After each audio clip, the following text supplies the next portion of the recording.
Hey guys, welcome back to my channel. If you're new here, my name is Jenna, and today we are going to be talking about all the things that I wish I knew about labor and delivery.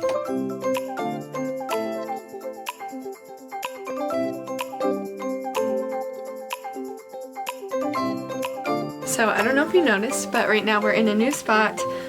Josh and I actually just moved last week, so we closed on our house and now we're living with family for a while until our new house is done.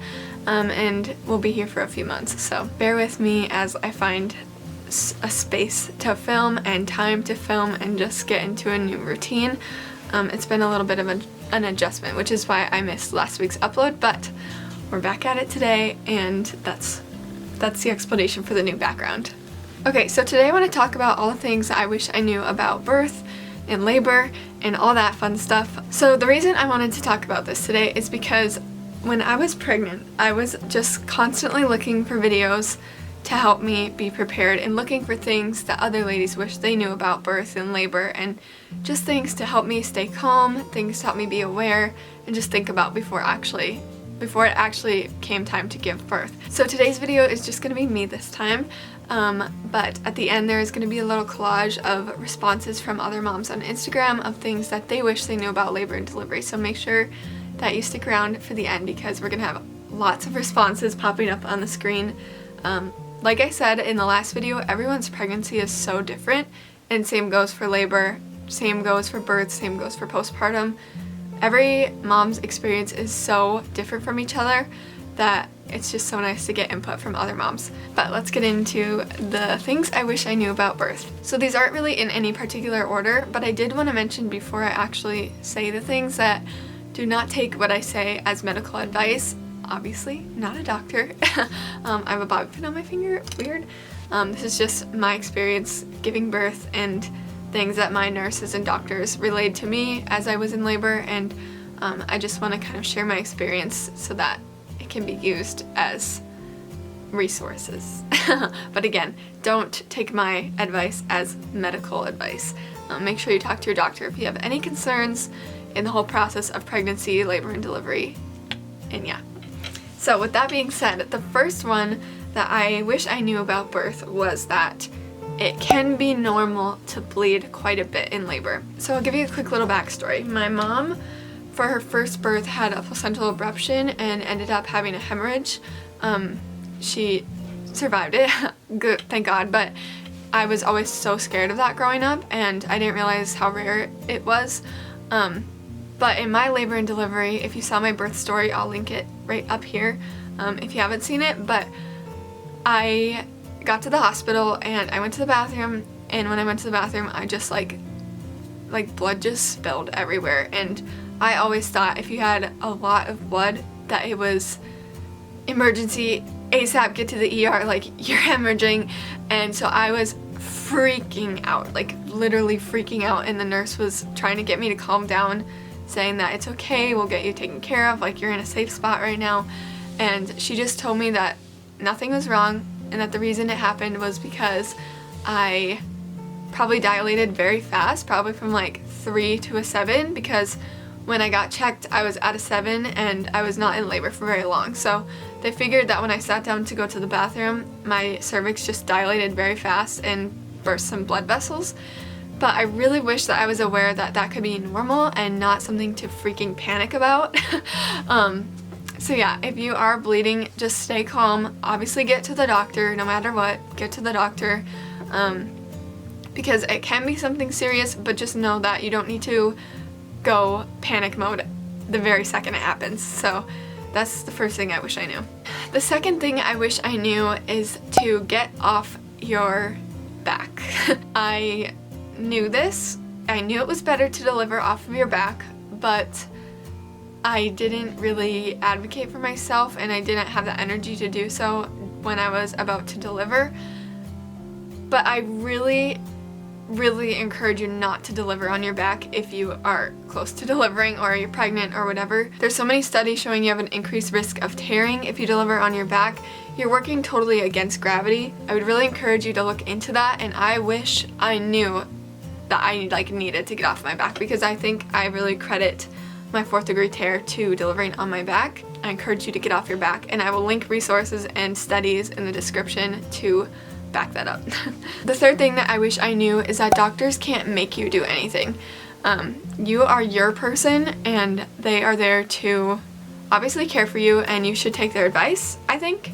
Definitely listen to them, but if it's something that makes you uncomfortable, they can't do anything. So let's say you don't want a cervical check, they cannot do a cervical check without you saying yes. And same with delivering in certain positions. I've heard stories of women saying they want to deliver kneeling on their hands and knees, and their doctor says no. It's like, no, you're the one giving birth, you get to decide how it goes. And obviously if there's an emergency, I would definitely recommend listening to your doctor. That's the smartest thing to do. If you're having a smooth sailing labor and they want to do something to progress it, like if they say, can we give you Pitocin, or do you want your water broken? If you don't want that stuff, you don't have to do it. And I really wish that I knew that, because I feel like I was sort of pressured into getting my water broken, and it ended up breaking by accident as I was getting a cervical check, but I felt like I had to say yes to them because they kept asking me, and almost like they wanted to push me faster, even though I wasn't in labor that long.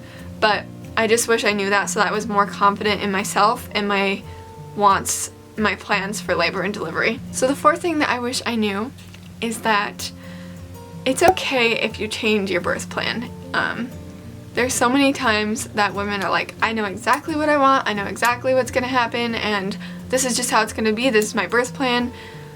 But it's okay if you get there and it changes. It's okay if you get there and let's say you plan on getting an epidural. It's fine if you're like, no, you know what? I can do this naturally. Or let's say that you plan on doing it completely medication free, and you get there and you think, oh gosh, I could really benefit from using the gas, or I could really benefit from an epidural.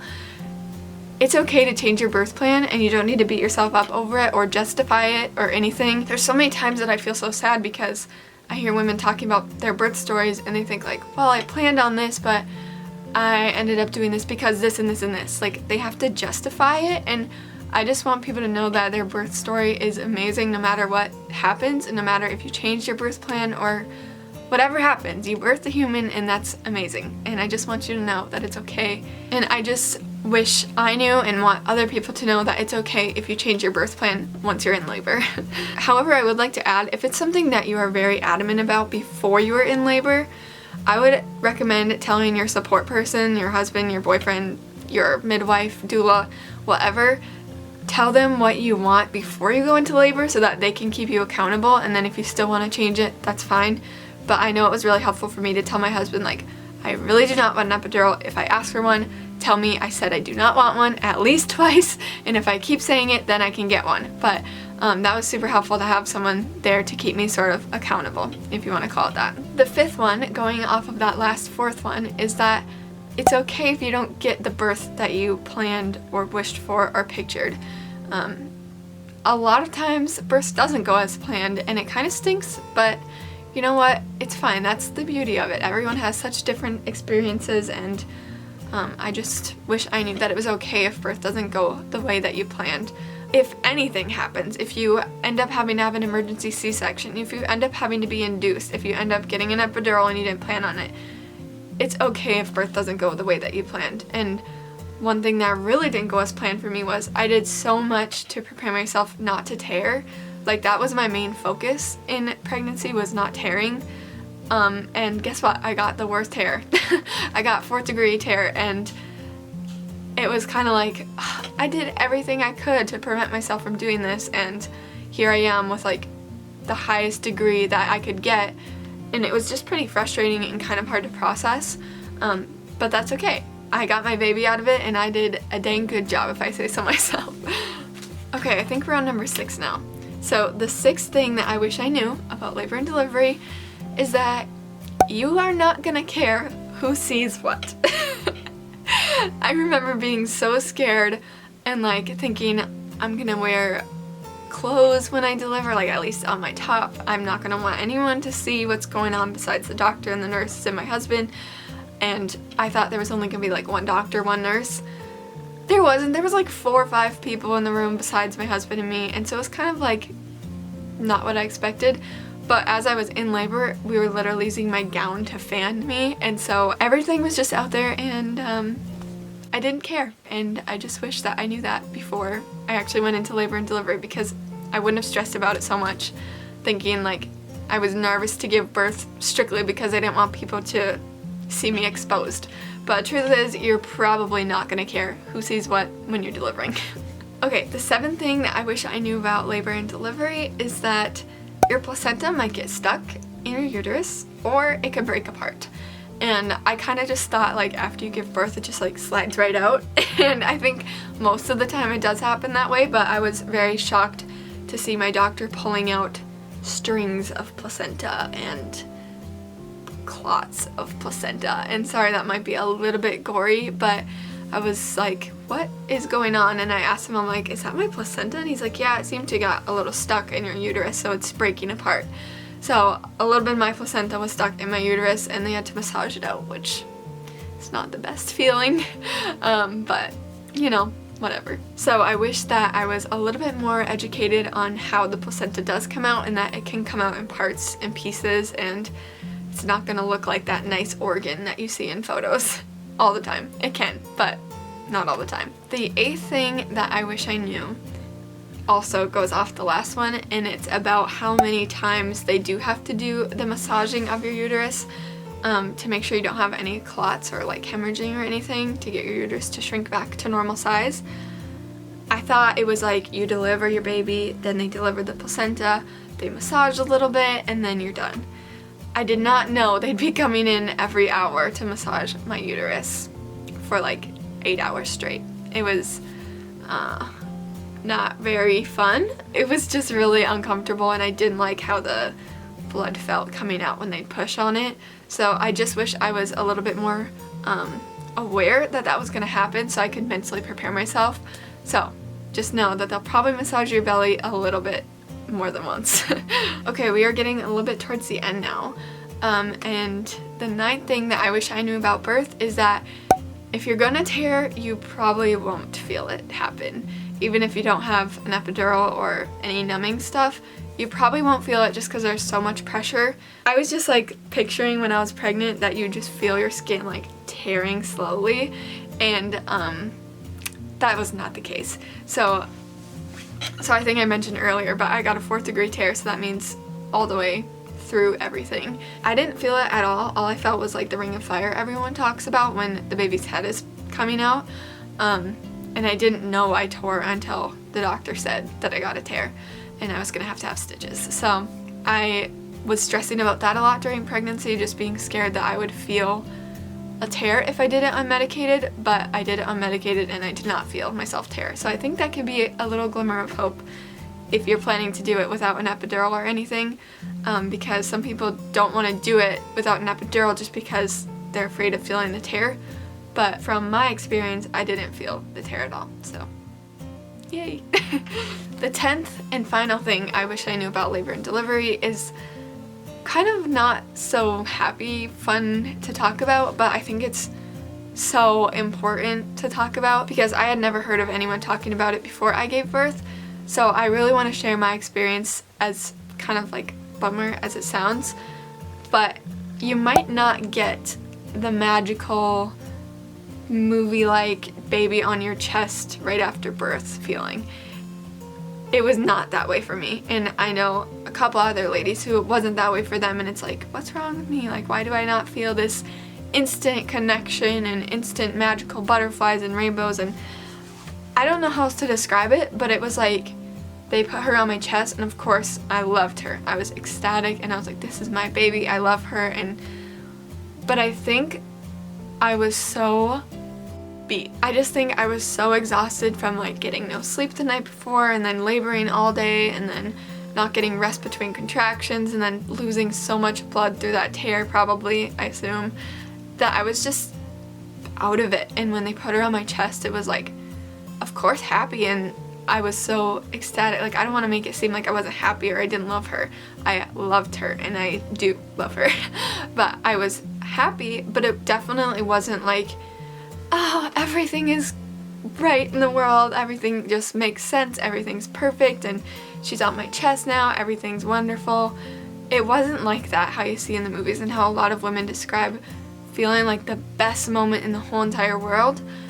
it really wasn't like that for me. It was kind of like hard, like it was hard because I thought something was wrong. I thought, why do I not feel like this burst of amazingness like everyone talks about? But I just want you to know that it's okay if you don't feel that, and I wish I knew that that could happen, because like I said, at the time it made me feel very guilty, like something was wrong. And yeah, like I said, everyone's birth is so much different, and I think mine I just was so exhausted that I couldn't fully take in the moment.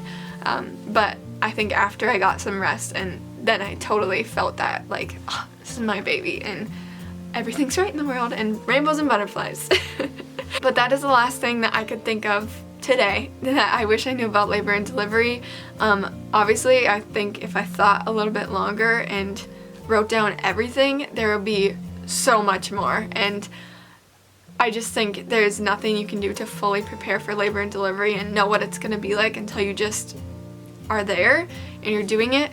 But I hope this gave you some insight as to what you could be facing or prepare for. I just hope that it was a helpful video, and I always like to share my experience and help other women preparing for birth. I love birth and labor and delivery and pregnancy, and I'm just very passionate about it.